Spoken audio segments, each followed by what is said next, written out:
During the 19th century, the center of classical music, what we call classical, that means serious polyphonic music. The center of this kind of music was Vienna. For instance, all the big names of the classical music world, all the big composers, the famous, important composers, sooner or later found themselves in Vienna. For instance, when we think about Mozart, even though he was Austrian, he was a citizen of the Austro-Hungarian Empire. He was born in Salzburg, which was a small provincial city. And as soon as he was able to, he ran away from Salzburg and he settled in Vienna. Beethoven, Ludwig van Beethoven, he was born in Bonn in Germany. He also was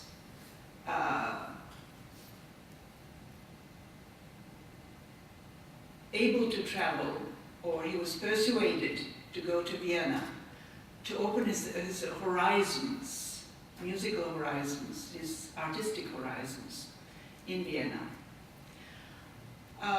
Who else? For instance, Haydn, Joseph Haydn. He was a citizen of the Austro-Hungarian Empire also. This way, please. And close the door. Close the door. When you enter a room, you usually close the door behind you. And yeah, Joseph Haydn, even though he was a citizen of the Austro-Hungarian Empire, he spent almost most of his life, like 30 years, in a remote country estate of the Prince Esterházy. And by almost towards the end of his life, he moved to Vienna again, which was the center of music in Europe. Brahms was born in Hamburg in Germany. He eventually settled in Vienna. So if you go to Vienna now, for instance, you can find there the different houses that all these composers have lived in Vienna. Beethoven was the most traveling composer of them all. He had moved almost every year to another apartment, so there are many places, many buildings that have plaquettes on the doors which says Beethoven lived here. And you go to another street, maybe 2 streets behind that street, and there's another plaque. Beethoven lived here from this date to this date. And Mozart also. He also lived in different apartments because he was a kind of artist who didn't know anything about earning or spending money. So what he did, when he earned a lot of money all of a sudden from a commission, for instance, when he composed an opera and earned some good money, he moved into a big, wonderful apartment house, bought lots of furniture, and then when the money finished, he sold all the furniture and moved into a smaller apartment. And then when he earned it, this went on. Musicians were not very financially responsible-minded people. I think only Brahms was very astute and he knew about worldly matters, maybe a little bit better than the other composers. Yeah, so towards the end of the 19th century, we see that Vienna was still the center of the musical world, even though starting with towards the end of the 19th century, the nationalistic movements have started, especially in the Eastern European parts. Of course, the Austro-Hungarian Empire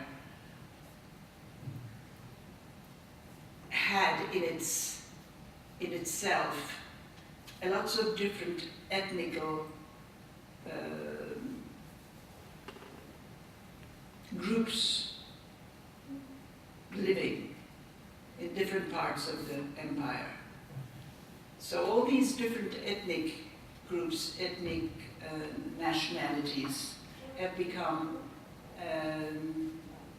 aware of their roots, aware of their nationalities, aware of their different ethnicities and their own cultures.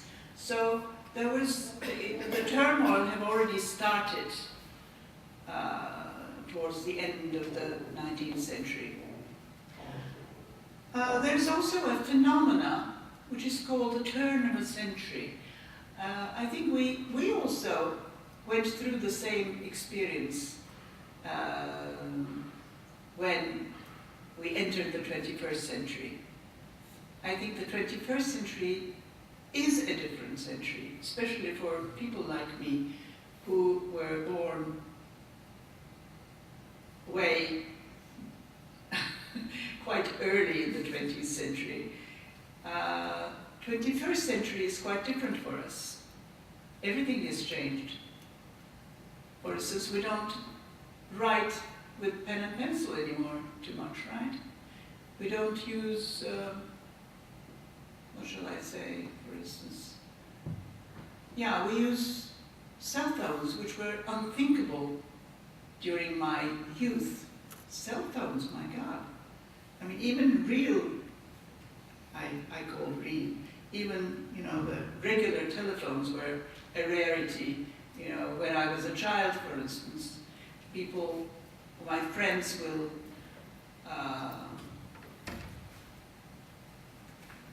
point to each other, oh, they have a telephone in their home, you know, they have a telephone. Or they have a refrigerator. You know, those were important things to have in one's home. To have an icebox, to have a telephone. You know, I'm talking about the 40s and 50s and the 20th century. So, 21st century is completely different for people like us. So, the turn of the century, yeah, many things happened after 1999 and 2000 and 2001. You know, different century. That's completely understandable for me. But in 1900, of course, nothing happened that day in Europe. But in 1900, Europe was becoming a different place. But before we go any further, I think I will give you some examples. Some composers who were born the second part of the 19th century lived through the first part of the 20th century. But some composers who were born in the 19th century, the late 19th century, did not live so long. And some of these composers were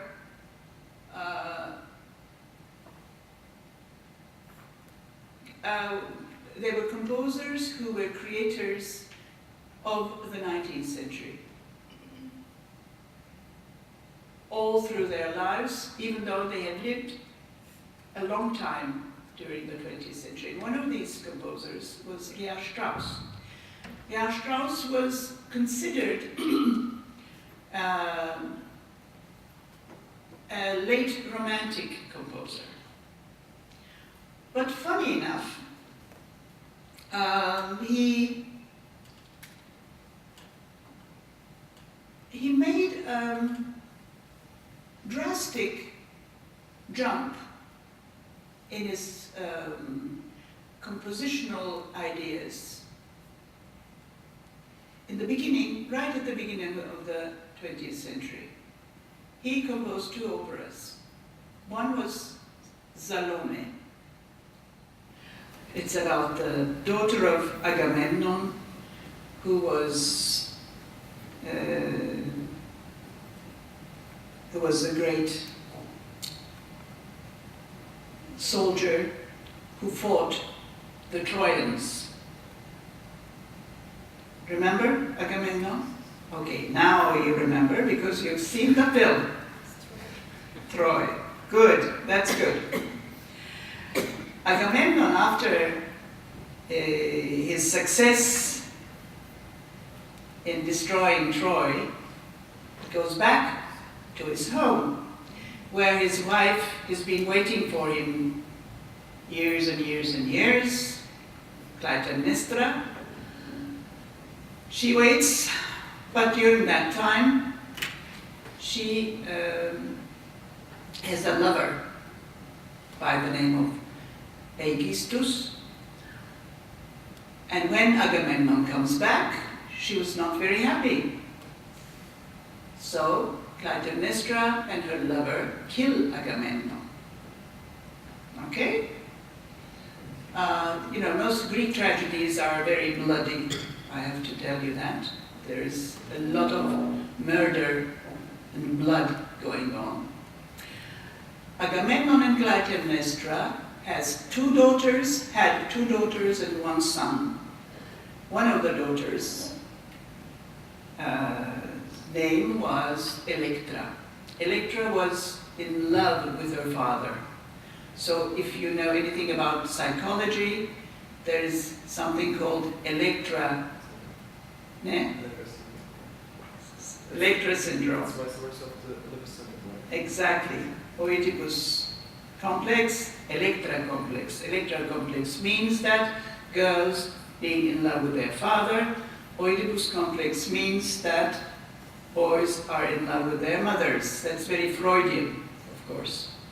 So Electra was in love with her father, and she wanted to avenge her father's murder very, very strongly. Her sister, Chrysothemis, was sort of a very weak character. She didn't want to have anything to do with this murder and this and that. She just wanted to get married and have children and have a nice family life. No, so she didn't want to collaborate with Electra. But Electra was adamant about this murder, and she was waiting for her brother Orestes to come back, so that, of course, the murder should be committed by a man. So that's why she's waiting for Orestes. So Orestes comes and he kills his mother. Anyway, this is a very, very bloody story, but one of the universal stories, if you like, because this sort of thing goes on even today, right? When you just open a newspaper, you just see, mothers, fathers, daughters, and sons killing each other. Unfortunately, this is life. But of course, this tragedy, written by Sophocles, was really universal, and ölümsüz.